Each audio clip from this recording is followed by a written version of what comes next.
நமஸ்காரம். அஸ்மத் சர்வகுருப்யோ நமஹ. ஸ்ரீயப்பதியான ஸ்ரீமன் நாராயணனுடைய கட்டாட்சத்தாலும் ஆச்சாரியனுடைய அனுகிரகத்தாலும் 108 திவ்ய தேச வைபவங்கள், அதில் 83வது திவ்ய தேசமாக திருவெக்கா சின்ன காஞ்சிபுரத்திலே அமைந்திருக்கக்கூடிய திவ்ய தேசமாக வருகிறது. இந்த திவ்ய தேசம் சின்ன காஞ்சிபுரம், அதாவது வரதராஜ பெருமாள் சந்நிதியிலேருந்து கிட்டக 1 கிலோமீட்டர் தொலைவில் இருக்கக்கூடிய ஒரு திவ்ய தேசம். இதற்கு முன்னாடி அஷ்டபுயக்கரம் பெருமாள்னு பார்த்தோம். அதுலேருந்து ஒரு வெகு அருகாமையில் 1/2 கிலோமீட்டருக்குள்ளே இருக்கக்கூடியது தான். காஞ்சிபுரம் ரயில்வே ஸ்டேஷன்லேருந்தும் 2.5-3 கிலோமீட்டர் இருக்கும். வெகு அருகாமையில், சென்னைக்கு வெகு அருகாமையில் இருக்கக்கூடிய திவ்ய தேசங்கள் பலவற்றில் இதுவும் ஒன்று. பெருமாள் யதோத்காரினா தமிழில் சொன்ன வண்ணம் செய்த பெருமாள். வேகா சேது, அதாவது மேற்கு நோக்கிய கிடந்த திருக்கோலம் பெருமாளுடையது. தாயார் கோமலவல்லி தாயார். தீர்த்தம் பொய்கை புஷ்கரணி. விமானம் வேதசார விமானம். பிரம்மனுக்கும் பொய்கை ஆழ்வாருக்கும் திருமிழிசை ஆழ்வாருக்கும் கணிகண்ணனுக்கும் பிரத்யக்ஷம். பொய்கை ஆழ்வார், பேயாழ்வார், திருமிழிசை ஆழ்வார், நம்மாழ்வார் மற்றும் திருவங்கை ஆழ்வாரால் மங்களாசாசனம் செய்யப்பட்ட பெருமாள். பாஞ்சராத்திர ஆகமத்திலே வரக்கூடியது இந்த திவ்யதேசம். வேதம் தமிழ் செய்த மாறன் நம்முடைய நம்மாழ்வார் அருளியதில் நின்றவாறும் இருந்தவாறும் கிடந்தவாறும் என்ற தொடர்ந்தில் இந்த கிடந்தவாறும் அப்படிங்கிறதுக்கு உகந்த பெருமாள் திருவெக்காவினுடைய பெருமாள். சதகுண பரிணாம சந்நிதௌ யஸ்ய நித்யம் வர விதரண பூமா வாரணாத்ரீஸ்வரஸ்ய. இது சுவாமி வேதாந்த தேசிகனுடைய வார்த்தைகள். வேதாந்த தேசிகன் வேகாசேது ஸ்தோத்திரத்திலே பெருமாளை மங்களாசாசனம் பண்ணுறார். அந்த வார்த்தைகள் தான் இவை. திருவேங்கடம், திருவெக்கா, திரு அரங்கம், இதில் 3 திவ்யதேசங்களையும் மங்களாசாசனம் பண்ணிருக்கார். கோவில், திருமலை, பெருமாள் கோவில் என்ற 3ஐயும் குறிக்கும் வண்ணமாக இருக்கிறது. இது ஒரு அழகானதொரு திவ்யதேசம். பல பாடங்களை நமக்கு எடுத்துரைக்கக்கூடிய திவ்யதேசம். வெக்கனை கிடந்தது என்ன நீர்மையோ என்று திருமிழிசை ஆழ்வார் சாதிப்பார். வெக்கனை கிடந்தது என்ன நீர்மையோ அப்படின்னு முடியும். அப்படிப்பட்ட திருமிழிசை ஆழ்வார் கண்ணனை பற்றி கண்ணன் வெக்கா அப்படிங்கிறார். நம்மாழ்வார் சொல்லச்சே கண்ணன் வெக்கா, அதாவது வெக்காவில் சொன்ன வண்ணம் செய்த பெருமானே, நீ யார் சொன்னாலும் கேட்குறியே பகவானே, யார் சொன்னாலும் நீ கேட்குறியே. உன்னுடைய, அதாவது பக்தன் அப்படின்னா அவன் சொல்லிட்டானா நீ கேட்டுற, அப்படி கேட்கக்கூடியவனாக இருக்கின்றாயே அப்படின்னு சொல்றார். இந்த பிரம்மா என்னாச்சு, பிரம்மாண்ட புராணம் அப்படிங்கிற ஒரு புராணம். ஒவ்வொன்று விஸ்வ புராணம் இருக்குது, சிவபுராணம் இருக்குது, பிரம்மாண்ட புராணம் இருக்குது. அந்த பிரம்மாண்ட புராணத்தில் இந்த வரலாறு இருக்குது. இந்த பிரம்மாண்ட புராணத்தில் வரலாறு குறித்து அந்த கட்சியை சுற்றி உள்ள நகர்கள் எல்லாமே நிறைய வந்தது இந்த பிரம்மனால தான் அப்படின்னு சொல்லிக்கலாம். பிரம்மனுக்கும் அவனுடைய தேவி கலைமகளுக்கும் ஒரு சின்ன பிணக்கு வந்துதான். ஏன் சுவாமி பிணக்கு வர்றது? பிணக்கு வர்றதுக்கு ஹஸ்பண்ட் அண்ட் ஒய்ஃபுக்குள்ளே ஒரு பிணக்கு வர்றதுக்கு ஏதாவது இது வேணுமான்னு ஒன்றும் வேண்டாமே, நினச்சாலே வந்துடும். பேசிகிட்டே இருக்கச்சேவே டக்குன்னு 2 பேருக்குள்ளே சண்டை வந்துடும். இந்த மாதிரி சொல்லியிருக்க வேண்டாமோ, அந்த மாதிரி சொல்லியிருக்க வேண்டாமோன்னு 1 மணி நேரம் 1 நாள் கழிச்சு கூட நம்ம திங்க் பண்ணுறோம். இது நமக்குத்தான் நம்ம நினச்சிட்டு இருக்கோம். பிரம்மாவுக்கே அப்படி தான். ஏன்னா இந்த பிரம்மாவுக்கு கொஞ்சம் முன்னாடி போனோம்னு வச்சுக்கோங்களேன். இது என்னாச்சு, இந்த வாமனாவதாரம் பெருமாள் எடுத்தார். வாமனாவதாரம் எடுத்து அதை கன்வெர்ட் பண்ணா பாருங்க திருவிக்ரமாவதாரமாக. இந்த கன்வெர்ட் பண்ணச்சே மேலே அவருடைய திருவடி போகிறது. அந்த பெருமாளுடைய திருவடி அப்படிங்கிற அந்த திருவடியை பார்த்த உடனே பிரம்மன் உணர்ந்துடுறார். அந்த திருவடிக்கு தீர்த்தம் சேர்த்து திருமஞ்சனம் பண்ணுறார். இந்த திருமஞ்சனம் பண்ணச்சே அந்த நீர் பெருகி ஓடுறது, கங்கையா பெருகிறது. இதில் இவர் என்ன பார்க்கிறார், இப்படிப்பட்ட பெருமாள் அவதாரம் எடுக்கிறாரு. இவர் நாம் முதல்ல பார்த்தோமே அந்த பெருமாள் தானே. இந்த பெருமாளுக்கு கூடிய என்ன சொன்னாலும் கேட்டுன்னு இருக்காளே யாரு, ஸ்ரீதேவி. இவ்வளோ அழகாக இருக்காளே நம்மளுடைய தாயார் இப்படின்னு இவர் நினச்சிண்டு இப்படி திரும்பி பார்க்குறார். செய்யலாமா? நம்ம செய்யக்கூடாத ஒன்று வாழ்க்கையில் கம்பேரிசன் பண்ணவே கூடாது சுவாமி. ஒருத்தரோட ஒருத்தர் கம்பேரிசன் பண்ணிட்டோம்னா அதோடு அழிஞ்சுது. ஒரு கேட்ஜெட் நாம் வச்சுட்டு இருக்கோம், இன்னொரு கேட்ஜெட்டோட பக்கத்தில் வேற ஒருத்தர் வச்சுட்டு இருக்கார். ஏன் சுவாமி அது என்ன 512 MB ராமா இல்லை 2 TB ராமா அப்படின்னு கேட்போம். இல்லை சுவாமி அதுக்கும் மேலே அப்படின்னு வரவர். அப்படின்னா ஓஹோ நமக்கு தெரியாதது ஏதோ இருக்கு போல் இருக்கு. எவ்வளோ ஸ்பீடாக இருக்குது உங்கள் ரேம், நீங்களும் வாங்கிக்கோங்க யார் வேண்டான்னு சொன்னால். இன்றைக்கி தான் அவைலபிலிட்டி நிறைய இருக்கு. அந்த கம்பேரிசன், சில பேர் குழந்தைகளை கம்பேர் பண்ணுவா, பார்த்தியா அவன் எவ்வளோ நல்லா படிக்கிறான் அப்படின்னுட்டு. இந்த குழந்தைக்கு அதை விட அபரிமிதமான ஞானம் இருக்கும், அதை ரியலைஸ் பண்ணுறதே கிடையாது. எதுக்குமே கம்பேர் பண்ணக்கூடாது சுவாமி. இந்த கம்பேரிசன் எங்கே ஆரம்பிச்சது? பிரம்மா கிட்ட ஆரம்பிச்சது. அவர் இந்த மகாலட்சுமியை பார்த்துட்டு பேசாமல் இருந்திருக்கலாம். இப்படி திரும்பி தேவியை பார்க்குறார், தன்னுடைய தேவியை. அந்த சமயம் பார்த்து தான் தேவிக்கு ஏதோ ஒரு மனசில் சங்கடம், சஞ்சலம். என்ன சுவாமி சங்கடம் அப்படின்னு கேளுங்கோ. இப்போ இவர் பெருமாளுக்கு திருவடி திருமஞ்சனம் பண்ணுறாரு, கூட கலைமகள் இருக்காளே சரஸ்வதி, அவளையும் கூட்டு நீ திருமஞ்சனம் பண்ணுன்னு சொல்லலாம் இல்லையோ? சொல்லலை. இவர் மட்டும் திருமஞ்சனம் பண்ணுறார், அதனால் அந்த நீர் பெருகிறது. இது அவளுக்கு மனசுக்குள்ளே கொஞ்சம் வருத்தம்.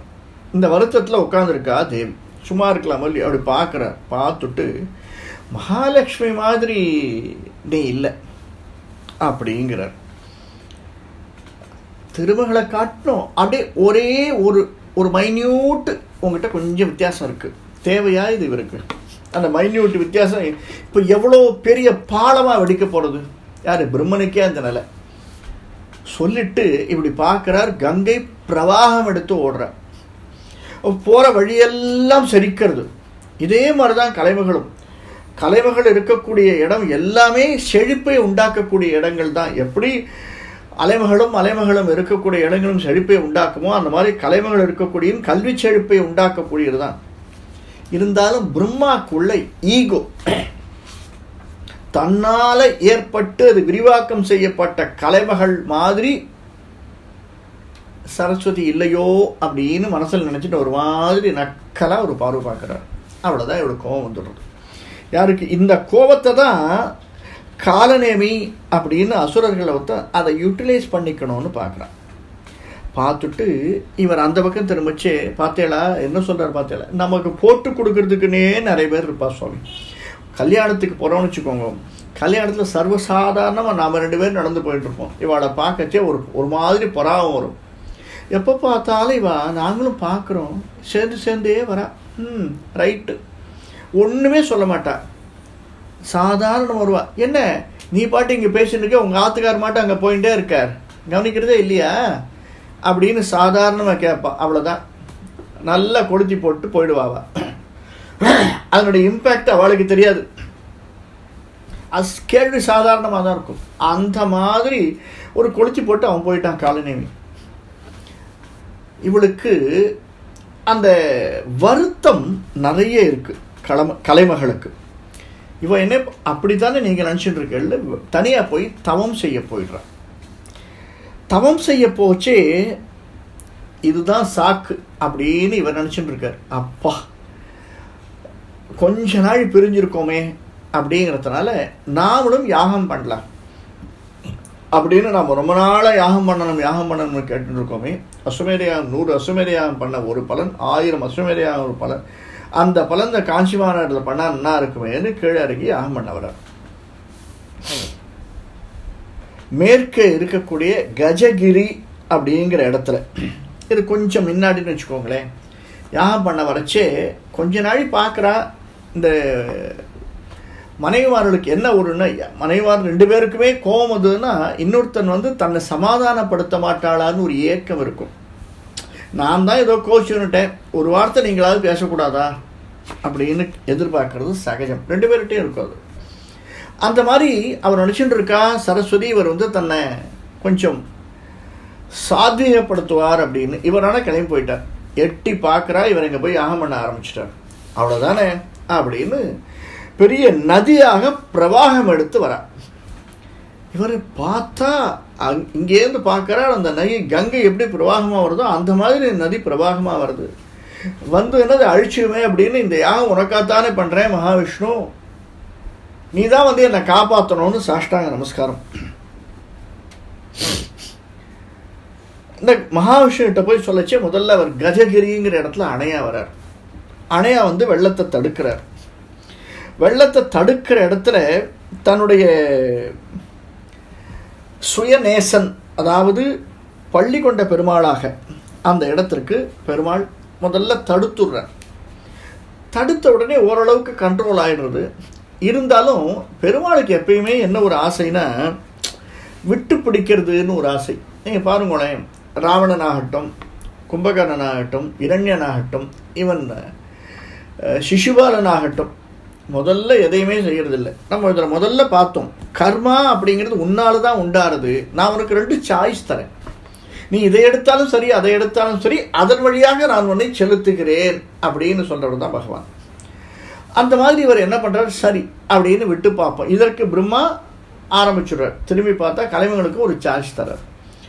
இவன் என்ன பண்ணுறா, திரும்பவும் பிரவாகம் எடுத்தார். அதாவது பிரம்மாவும் தான் செய்வதில் ஓயல, கலைவர்களும் தான் எடுத்துக்கொண்டுட்டோம். ஏதோ ஒரு செயல் நாம் எடுத்துட்டோம், அந்த செயலில் நாம் உறுதியாக நிற்கணும் அப்படிங்கிற எண்ணம் கலைமகளுக்கு. திரும்பவும் பிரவாகம் எடுத்து வர, மீண்டும் அந்த இடத்துல பிரளய ரோதகன் அப்படிங்கிற,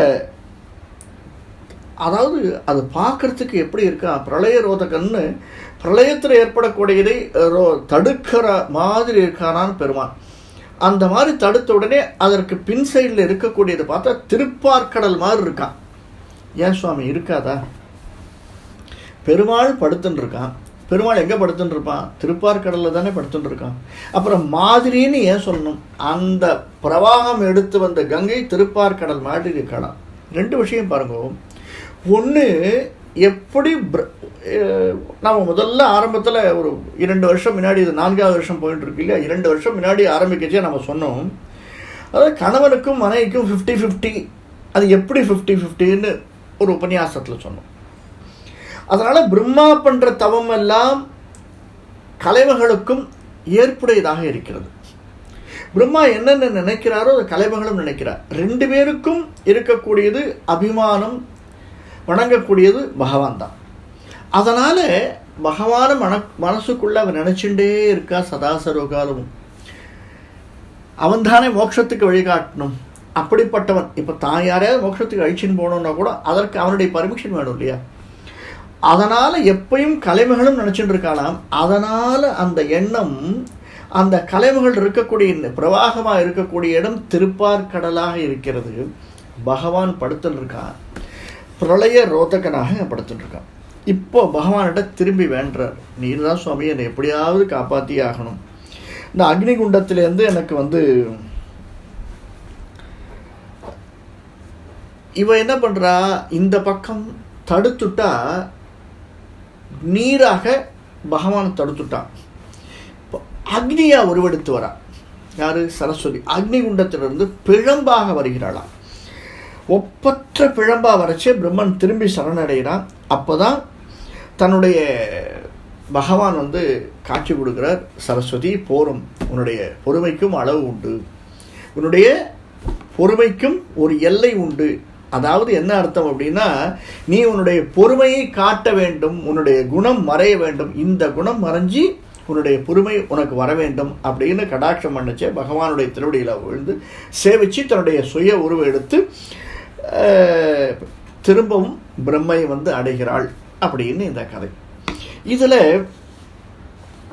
தான் விரும்பிய வண்ணம் நீங்கள் இங்கே சேவை சாதித்ததால் யதோத்காரி சொன்ன வண்ணம் செய்த பெருமாள். யார் சொன்ன வண்ணம்? பகவான் கிட்ட கலைமகளும் பிரம்மாவும் வேண்டுகிறார்கள். பிரம்மா வேண்டினதும் கலைமகள் வேண்டினதும் செய்து கொடுத்தவன் பகவான். அதனால் யதோத்காரி அப்படின்னு பெருமாளுக்கு பேர். வேற ஒரு கதையும் பின்னாடி வர்றது. அதனால் இந்த இடத்திற்கு திருவெக்கா அப்படிங்கிற நிவேதேசமாகவும் பெயர் பெறுகிறது. கலைமகளுக்கு ரொம்ப வேகமாக வந்ததுனால அவளுக்கு ஒரு பேரை சூட்டுறார், வேகவதி அப்படின்னு. வேகவதி என்ற இந்த குண்ட தீர்த்தமாக வந்ததுனால அந்த இடத்துல அவளுக்கு திருநாமத்தையும் சூட்டி கங்கையை திரும்பவும் பிரமருடன் சேர்த்து வைக்கிறார் இந்த இடத்துல. அதனால் இது ரொம்ப பேறு பெற்ற இடமாக விளங்கக்கூடியது. இதற்கு அடுத்தது நம்ம திருமிழிசை ஆழ்வார் தெரியும். இந்த திருமிழிசை ஆழ்வார் நமக்கு ரொம்ப வேண்டப்பட்டவர். திருமிழிசை ஆழ்வார் கடவுள், அதாவது பகவான்கிட்ட பயங்கர ஈடுபாடு. பகவான் தனக்கு இல்லை, அவனுடைய திருமிழிசை ஆழ்வாருடைய பக்தன் சொன்னாலே கேட்குறான் கணிகண்ணன். அந்த ராஜா அவனுக்கு அதாவது அவனுடைய சீடன் கணிகண்ணன், அவனுக்கு இந்த கவிதை ஏற்றதெல்லாம் ரொம்ப ஆர்வம் அதிகமாக. யாருக்கு? கணிகண்ணனுக்கே கவிதை ஏற்றது ரொம்ப ஆர்வம் அதிகம். அப்படிப்பட்டவன் அந்த பெருமாளுக்கு படி செய்யக்கூடிய மூதாட்டி ஒருத்தி இருக்கான். அந்த மூதாட்டி விருப்பப்படி அவளுக்கு இளமையை வாங்கி கொடுக்கணும் அப்படின்னு ஒரு ஆசை. என்னென்ன ஆசை யார் யாருக்கெல்லாம் வருது பாருங்க, யாருக்கு எந்த ஆசை வருது. ஏன்னா இந்த கணிகண்ணன் பார்க்குறார், இவ்வளோ வயதான கிழவி, தானும் ரொம்ப நாளாக பார்த்துட்டு இருக்கோம். இந்த வயதான சந்தர்ப்பத்திலும் கூட இவள் இவ்வளவு பணிவிடைகள் செய்கிறாளே, இவள் இன்னும் இளமையாக இருந்தால் பெருமாளுக்கு எவ்வளோ பணிவிடைகள் வரும் அப்படின்ற ஒரு நல்ல எண்ணத்தில் இவர் என்ன சொல்கிறார், இந்த கிழவி கொஞ்சம் எங்கே இருந்தால் தேவர் இருக்கு, இன்னும் பணிவிடைகள் அதிகமாக நடக்குமே அப்படின்னு கேட்குறார் இந்த கணிகண்ணன். பெருமாளுக்கும் அக்செப்டன்ஸ், அவ்வளோதான், ஒன்றும் பிரச்சனையே இல்லை. ஓகே, பக்தன் கேட்குறான், ஓகே கிராண்டட் அப்படின்றார். இதை பார்க்குறான் பல்லவ மன்னன். ஆஹா, இவர் பெரிய ஆள் போல் இருக்கு, நேராக பிடிச்சிடும் அந்த கணிகண்ணனை அப்படிங்கிறார். எனக்கு வயசாகிடுத்து, என்னையும் இளமையை மாற்றிடு அப்படிங்கிறான் பல்லவ மன்னன். நடக்கக்கூடியதா இது? இது நடக்குமா நடக்காதா அப்படிங்கிறத இங்கே நேர திருமிழிசை ஆழ்வார்ட்ட வர்றார். இந்த மாதிரி கணிகண்ணன் திருமிழிசை ஆழ்வார்ட்ட சொல்கிறார், இந்த மாதிரி மன்னன் கேட்குறானே, நான் என்ன பண்ணுறது? இவ்வளோ பக்தை பல காலமாக பெருமாளுக்கு பணிவிடை செஞ்சுட்டு இருக்கா. அதனால் நான் பெருமாளுக்கு ஒரு ரெக்வஸ்ட் அப்ளிகேஷன் தான் போட்டேன். அந்த அப்ளிகேஷன் அக்செப்ட் ஆகிடுச்சு. ஆனால் இவனும் பல்லவ மன்னன், அவனுக்கோ வயசாகிடுது. அது கீழே சிற்றரசர்கள் இருக்கா, சிற்றரசர்கள்கிட்ட கொடுக்க வேண்டியதானே. சிற்றரசர்கள் தத்தியோ அல்லது இதுவோ கொடுத்துட வேண்டியதானே. நீ உட்காந்தாச்சு அரண்மனையில், அரசனா ஆயாச்சு, உனக்கோ வயசாச்சு, 75 வயசாகிடுது, கீழே இருக்கிற தத்திக்கிட்ட கொடுத்துட வேண்டியதானே அப்படின்னு இவனுக்கு எண்ணம். யாருக்கு? இந்த கணிகண்ணனுக்கு. அதனால் உனக்கு நான் இளமையை வாங்கித்தர முடியாது. ரெண்டாவது, நீ ரொம்ப அட்டாச்செல்லாம் கிடையாது பெருமாள்கிட்ட, அப்படியே பக்தியெல்லாம் கிடையாது உனக்கு, அதனால் என்னால் உனக்கு வாங்கிக்கிட முடியாது அப்படிங்கிற. உடனே இவர் என்ன பண்ணுறார், அப்படின்னா நீ இந்த ஊரை விட்டு போயிடு அப்படின்னு கணிகன்கிட்ட சொல்லிடுறார். இங்கே கணிகன் தன்னுடைய ஆச்சாரியன்கிட்ட வர, சுவாமி இந்த மாதிரி அரசன் பல்லவ மன்னன் இந்த ஊரை விட்டு போயிடுன்னு சொல்லிட்டான். அப்படியா சொன்னான் அப்படின்னு கேட்குறார் திருமிழிசை பிரான். ஆமாம், அப்படி தான் சொன்னான். அப்போது நீயே ஊரை விட்டு போச்சு, எவ்வளோ இது பாருங்கள். தன்னுடைய சிஷ்யனுக்காக ஒரு ஆச்சாரியன் அந்த சிஷ்யனுடைய வார்த்தையை பெரிதாக எண்ணி, ஏன்னா அப்படிப்பட்ட சிஷ்யன் அவன், அதையும் சொல்லுமே. 2 பேரும் கிளம்பிச்சு அப்படி திரும்பி பார்க்குறார். யார்? திரும்பி பார்த்து திருமிழிசை ஆழ்வார் எம்பெருமானை பார்த்து சொல்கிறார், நானும் கிளம்புறேன், என்னுடைய சிஷ்யனும் கிளம்புறான், இனிமேல் உனக்கு என்ன இங்கே வேலை? கணிகண்ணன் போகின்றான், காமரு பூங்கச்சி மணிவண்ணா நீ கிடக்க வேண்டாம். ஏன்னா துணிவுடைய சென்னா புலவனும் போகின்றேன். யாரு? எவ்வளோ அர்த்தத்தை சொல்கிறார் பாருங்க. துணிவுடைய சென்னா புலவன் போன்னு சொல்லிட்ட உடனே, பல்லவ மன்னன் போன்னு சொன்ன உடனே அந்த துணிவு எனக்கு விட்டது. அப்படிப்பட்ட துணிவுடைய சென்னா புலவனும் போகின்றேன், நீ முந்தன் பையனாக பாய் சுருட்டிக்கொள், வா சுருட்டி நீ கிளம்பு, எல்லாரும் சேர்ந்து கிளம்பிடலாம் அப்படின்னு கிளம்பிட்டார். கிளம்பிட்ட உடனே பகவானுக்கு சந்தோஷம். எப்படா தன்னுடைய உண்மையான பக்தன் தனக்கு ஒரு ஆணையிடுவான், அந்த பக்தனுடைய ஆசைகளை நிறைவேற்றுவதுதானே பகவானுடைய கடமை. இவர் பாய சுருட்டிக்கிறார், கிளம்பிடுறார். கிளம்பிட்ட உடனே கொஞ்சம் தூரம் போகிற ஒரு இடத்துல, ஒரு அடுத்த கிராமம்னு வச்சுக்கோங்களேன். அந்த கிராமம் இப்போ ஓரிருக்கை அப்படின்னு, ஓரிரவு இருந்த இடம் ஓரிருக்கை அப்படின்னு இப்போ பேர் சொல்லப்படுகிறது. அந்த கிராமத்தில் போயிருக்கார். இங்கே பார்த்தா உடனே இந்த பெருமாள் கிளம்பினோடனே ஊரே லைட் ஆஃப் ஆகிடுது. அவர் ஃபீஸ் கட்டை எடுத்துன்னு போயிட்டாரா என்னமோ, ஒரே லைட் ஆஃப் ஆகிடுது, ஒன்றுமே இல்லை. பல்லவன் மன்னன்ட்ட எல்லாரும் போய் சொல்கிறா, என்ன சுவாமி இந்த மாதிரி ஆயிடுத்து அப்படின்னு. ஏன் இந்த மாதிரி ஆச்சுன்னா பெருமாள் கிளம்பிட்டார். ஏன் பெருமாள் கிளம்பினார்? திருமழிசை ஆழ்வார் கிளம்பிட்டார். ஏன் திருமழிசை ஆழ்வார் கிளம்பினார்? அவருடைய சிஷ்யன் கணிகண்ணனை நீங்கள் ஊரோட்டு போன்னு சொல்லிட்டீங்களாம். அடடா, இது என்னடா வருத்தம் இது? நாம் ஒன்று நினைக்க தெய்வம் ஒன்று நினைக்கிறது. நாம் ஏதோ நினச்சி சொன்னோம் நல்லது நடக்கும், எனக்கு ஏதாவது ஒரு இளமை வரும்னு நினச்சி சொன்னோம், நடக்கலையே. சரி போ, இப்போ என்ன பண்ணுறது அப்படிங்கிற திருமழிசை வழி போய் பிரார்த்திக்க வேண்டியதுதான். திரும்பி ஊருக்குள்ளே வர சொல்லணும். இங்கேருந்து பல்லவ மன்னன் திரும்பி தன்னுடைய சகாக்களோட ரத்தகஜ துரங்க பிரதாதிகளோட நேராக பக்கத்தில் இருக்கிற ஊருக்கு, அந்த ஓர் இருக்கை இடத்துக்கு வரார். திருமழிசை ஆழ்வார்ட்டையும் கணிகண்ணன்ட்டையும் பிரார்த்திக்கிறார். பிரார்த்திக்கச்சு இவர் மனசு மாறிடுறார். திருமழிசை ஆழ்வார் பிரார்த்திக்கிறார், ஆழ்வார்கிட்ட பிரார்த்திக்கச்சு. திருமழிசை ஆழ்வாரும் சரி கணிகன்கிட்ட கேட்குறார், என்னப்பா ஆர் யூ ஓகே அப்படின்னு. ஓகே சுவாமி, இதை விட வேறு என்ன, எனக்கு இனிமேல் இளமை வேண்டாம், நான் இருந்த நாடு செழிப்பாக இருந்தால் போதும், மக்கள் தான் எனக்கு முக்கியம், எல்லாரும் பிரார்த்திக்கிறா அப்படின்னு. எப்போ ஒரு மனிதன், ஒரு அரசன் மனம் திருந்தி தனக்கு வேண்டாம் ஒன்று என்று சொல்கிறானோ அப்போவே அவன் நல்லவன் ஆகிட்டான், தெரிஞ்சிட்டான். அதனால் நாமும் கிளம்பிடலாம் அப்படி. பக்கத்தில் இருக்க பெருமாளை பார்க்குறார். வா, கணிகண்ணன் போக்கொழிந்தான், காமரு பூங்கச்சி மணிவண்ணா நீயும் கிடக்க வேண்டும், துணியுடைய செல்லா புலவனும் போக்கொழிந்தேன், நீயும் வந்து பையனாக பாய் விரித்துக்கொள் அப்படின்னு சுருட்டின்னு வந்து நீங்கள் படுத்துக்கோ, திரும்பி வா படுத்துக்கோ அப்படின்னு சொல்கிறார். திரும்பி இந்த கதைகளில் திரும்பவும் இப்படி சொன்ன வண்ணம் செய்ததுனால இந்த பெருமாளுக்கு யதோத்காரி, சொன்ன வண்ணம் செய்த பெருமாள் அப்படின்னு பேர் வந்ததுதான். ஸ்ரீமதே ஸ்ரீ கோமணவல்லி நாயிகா சமேத ஸ்ரீ யதோத்காரி பர பிரம்மணே நமஹ. கவிதார்க்கிக சிம்ஹாய கல்யாண குணசாலினே ஸ்ரீமதே வெங்கடேசாய வேதாந்த குரவே நமஹ.